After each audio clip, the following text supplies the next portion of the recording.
Hello friends, welcome back to my channel. কেমন আছেন আপনারা? আশা করি সকলে খুব খুব ভালো আছেন, সুস্থ আছেন। আমরাও কিন্তু বেশ ভালো আছি। আজকে সকাল থেকে ব্লগটা স্টার্ট করেছি, বলবো না।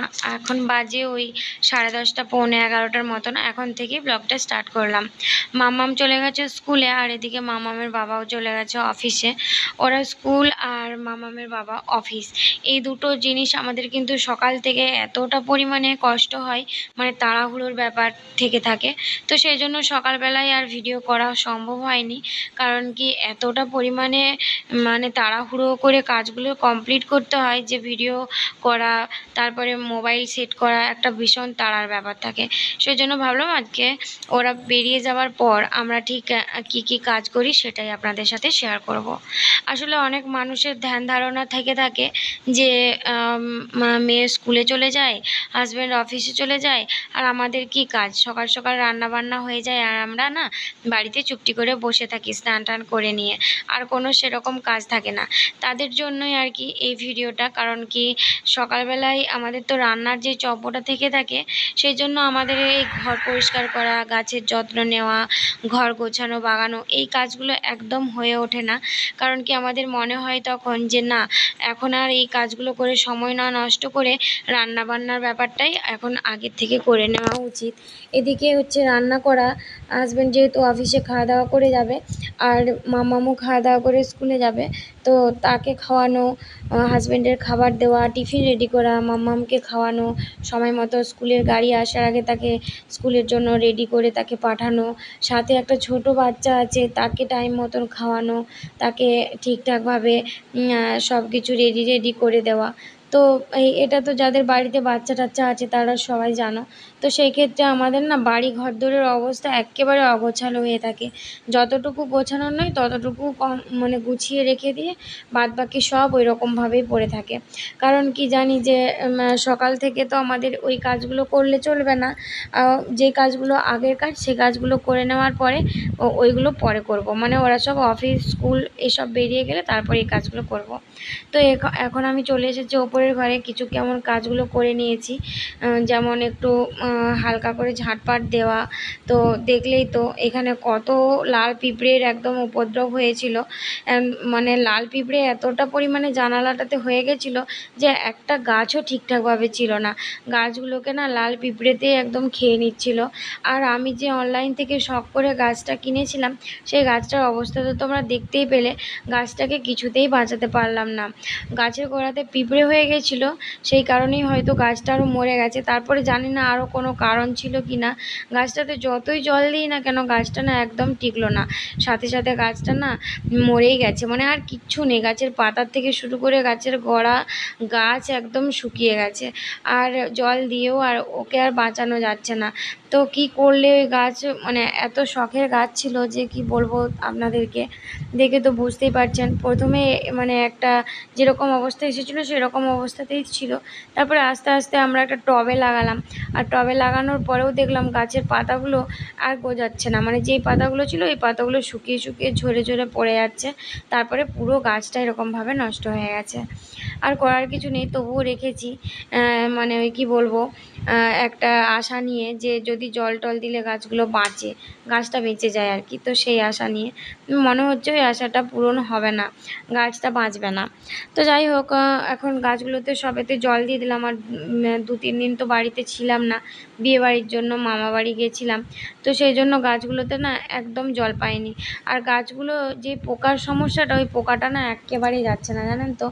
ওই গাছের পোকার জন্য যে বাকি যে গাছগুলো আছে ওই গাছের পাতাগুলোও আর ডালগুলোও কিন্তু পোকাতে খেয়ে নিচ্ছে। ওটাকে না আমি ওষুধ দোকানে জিজ্ঞেস করেছি, যে বলছে ওটা হচ্ছে শোষক পোকা। ওই পোকা যদি কোনো গাছে লাগে সেই গাছগুলো কিন্তু একেবারেই বাঁচে না, মরে যায়। তবে হ্যাঁ, ওই ওষুধ একটা দিয়েছে, ওই ওষুধটা জলে গুলে তারপরে গোটা গাছের পাতাতে একদম স্প্রে করে দিতে বলেছে। তাহলে যদি ছেড়ে যায় তো যাবে, আর যদি না ছাড়ে তাহলে গাছগুলো বাঁচানো যাবে না। ওষুধ দোকানে ওটা বলেই দিয়েছে। তো যাই হোক, আমি কিন্তু ওটা পরে স্প্রে করব। আর এখন আমার কিন্তু অনেক কাজ বাকি রয়েছে। ঘরগুলো এতটা পরিমাণে ঝুল হয়ে গেছে যে মানে না ঝাড়লেও আর হচ্ছে না। আর প্রত্যেকদিন তো একই কাজ, যে কোনো দিনও কাজ ফাঁকা থাকবে, ফাঁকা টাইমে এই কাজগুলো করব সেটা তো আর সম্ভব নয়। তো তার জন্যই ভাবলাম যে এখনই করতে হবে, মানে কষ্টসৃষ্ট করেই করে নিতে হবে। কারণ কি আজকে করব কালকে করব এরকম করে রেখে দিলে কাজগুলো আর হবে না, আর ঝুল টুল এরকমই হয়ে রয়ে যাবে। তো সেই জন্য আজকে একটু হাতে সময় নিয়ে আর কি কাজগুলো করছি। আর আজকে স্নান করব একটু দেরি করে। তো সেই জন্যই আর কি ভাবলাম যে ঝুল টুলগুলো ঝাড়া টাড়া করে নিয়ে ঘরগুলো একটু মোছামুছি করে নিই। অনেক দিন হলো জানেন এই ঘরের এই দেওয়াল আলমারিটা, তারপরে এই সব জিনিসপত্র এগুলো একেবারে মোছা হয়নি।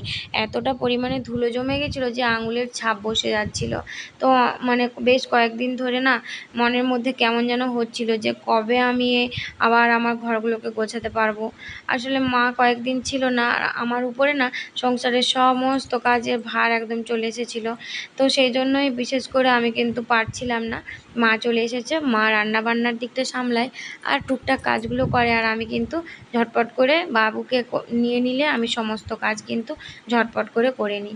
বাবুকে স্নান টান করিয়ে দিয়ে ঘুম পাড়িয়ে দিয়ে তারপরে এসেছি ওপরের ঘরে। এই যে দেখতে পাচ্ছেন এই জাহাজটা, এইটাও কিন্তু অনেকটা পরিমাণে ঝুল হয়ে গেছিলো। তো সেগুলোকেও বেশ ভালো করে ঝেড়ে টেড়ে দিলাম। আর এই যে এইখানে রেখেছি গাছটা, বারান্দাতে তো রেখেছিলাম, বারান্দায় রাখার ফলে দেখছি প্রায় গাছ আমার মরে গেছে, নষ্ট হয়ে গেছে। এতটা পরিমাণে ওপরের ঘরগুলো গরম, এখনও গরম কাটেনি। তার জন্য আর বারান্দাতে আর গাছগুলো রাখলাম না, এদিক সেদিক করে সমস্ত গাছ রেখে দিয়েছি। ওদিক দিয়ে টবটাকেও বেশ ভালো করে মুছে নিলাম। তারপরে এই যে এখন আমি খাটটা মুছছি, দেখতে পাচ্ছেন মেয়ের কাণ্ড কি। মেয়ে যে এই ফেব্রিকটাকে খাটের মধ্যে দিয়েছে, জানেন তো। এইরকম ফেব্রিক দিয়ে দিয়ে না আমার ড্রেসিং টেবিলের ওই সামনের যে অংশটুকু মানে রাউন্ড করে বাড়ানো আছে, ওই অংশটুকু না এক্কেবারে নষ্ট করে দিয়েছে ওই ফেব্রিক পেন, স্কেচ পেন, এই কারণে।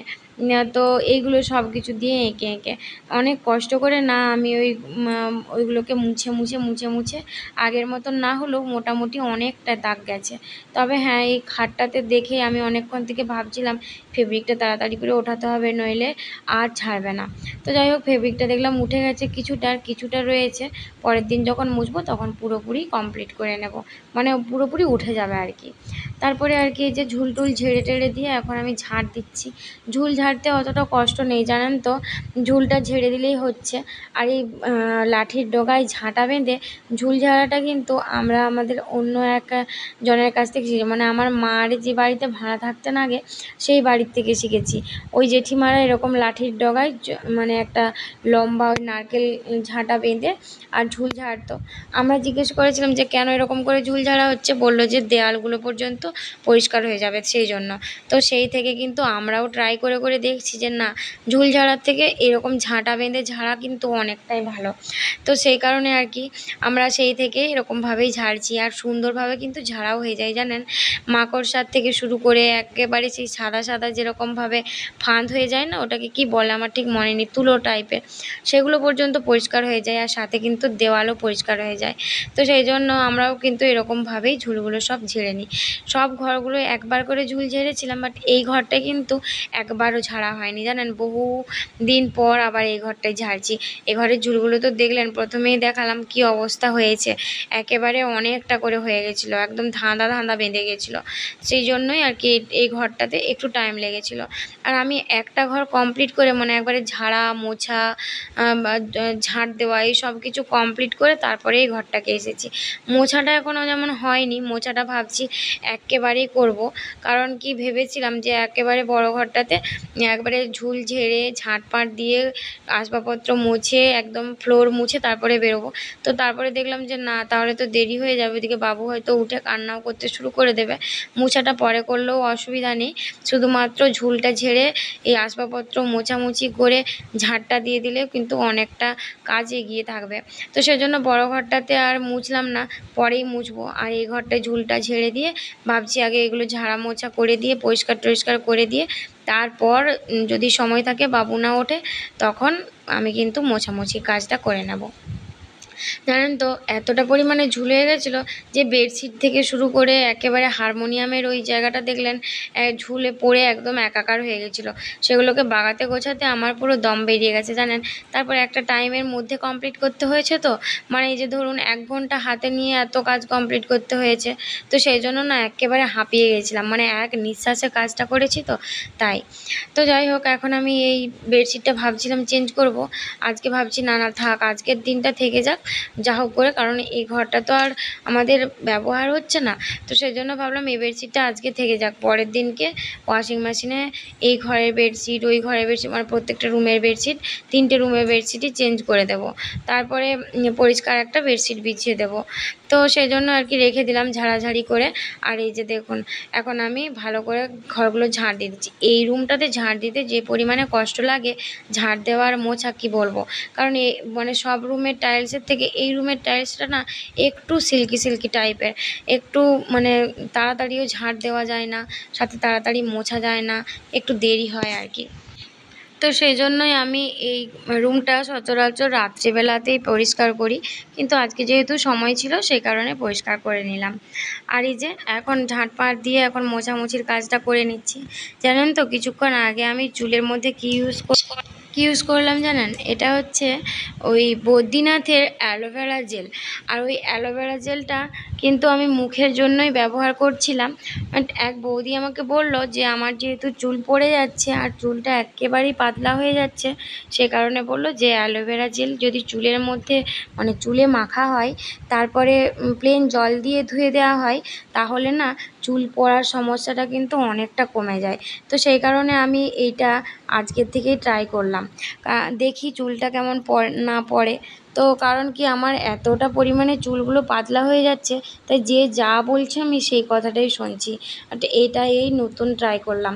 আর এখন আমি একটা না মানে তেল আর কি ব্যবহার করছি, সেটা যদি কাজে লাগে অতি অবশ্যই আপনাদের সাথে শেয়ার করব। টেবিলটাকেও মুছে নিলাম। আর এই যে দেখুন কী হারে বৃষ্টিটা হলো, এখন যখন তখন বৃষ্টি চলে আসছে আর কি। তারপরে স্নান করে নিলাম। আর স্নান করে নিয়ে এখন যেই জামাকাপড়গুলো কালকে মেলেছিলাম সেগুলো তুলে দিয়ে আজকের জামাকাপড়গুলো আবার এখানে মেলে দিচ্ছি। এদিকে বাবু ঘুম থেকে উঠে গিয়ে খুব চিৎকার করছিল, তার জন্যে ওকেও নিয়ে এলাম। আর এখন না বাবু এই ঠোঁট উল্টানা একটা শিখেছে জানেন তো, ঠোঁটটাকে সারাক্ষণ এরকমভাবে উল্টিয়েই রাখে, ভীষণ হাসি পায়। আর ও না অনেক কিছু শিখেছে, অনেক কিছু, ভীষণ ভালো লাগে দেখতে জানেন। বারবার ধরে দেখি যে ও এরকম করছে সেরকম করছে, মানে নিজের থেকেই শিখে যাচ্ছে। আর আস্তে আস্তে না কতটা বড় হয়ে যাচ্ছে। বাচ্চারা তো এরকম বড় হবেই। তারপরে আর কি আমি ভাবলাম যে আজকে মুখের মধ্যে এটাই ইউজ করি আর আপনাদের সাথে শেয়ার করি। গুড ভাইবসের টোনারটা কিছুদিন হলো আমি ইউজ করছি, বর্ষাকালের জন্য এই টোনারটা কিন্তু খুব ভালো। আর সাথে কিন্তু এই টোনারটা মানে এটা রোজ ওয়াটার, তো টোনার হিসেবেও কাজে লাগে। আর এটা অল স্কিন টাইপ, সমস্ত স্কিনের মধ্যেই চলবে। আর এই টোনারটাতে কিন্তু একটা ময়শ্চারাইজিং একটা ফেস মানে ময়শ্চারাইজিং একটা ব্যাপার দেয়। তো সেই জন্য এই টোনারটা কিন্তু আমার বেশ ভালো লেগেছে। আর সাথে গুড ভাইবসের এই ডে ক্রিমটাও আমি ইউজ করছি। এই দুটো প্রোডাক্ট কিন্তু আমার কাছে ভীষণ ভালো লেগেছে। আপনারাও কিন্তু এই দুটো প্রোডাক্ট ইউজ করতে পারেন। বর্ষাকালে আপনাদের স্কিন অনেক ভালো থাকবে। বর্ষাকালে আমাদের স্কিনে অনেক রকমের প্রবলেম দেখা যায়, যেমন র্যাশেস, পিম্পলস, এই সমস্ত প্রবলেম থেকে কিন্তু এই গুড ভাইবসের টোনার আর ডে ক্রিমটা কিন্তু আমাদের স্কিন প্রোটেক্ট করবে। আমি কিন্তু এইটা এই 1 সপ্তাহ হলো ইউজ করছি, আমি কিন্তু অনেক অনেক সুফল পেয়েছি, যেটা আপনারাও কিন্তু ইউজ করতেই পারেন। আমি সুফল পেয়েছি, আমার কিন্তু মুখের মধ্যে অনেক রকমের মানে সেই অ্যালার্জি টাইপের ছোটো ছোটো বেরিয়ে গেছিলো। তো আমি এই প্রোডাক্টটা ইউজ করার পর থেকে আমার কিন্তু ওই যে সমস্যাটা ছিল সেই সমস্যাটা কিন্তু আর নেই। তবে হ্যাঁ, আপনারা কিন্তু এটা এক্কেবারে রিজনেবল একদম কম প্রাইসের মধ্যে পেয়ে যাবেন। আমি এটা দোকান থেকে কিনেছি, বাট আপনারা কিন্তু সমস্ত অ্যাপসেই এটা আপনারা পেয়ে যাবেন। তো আজকের মতন টাটা, আবার অন্য ব্লগ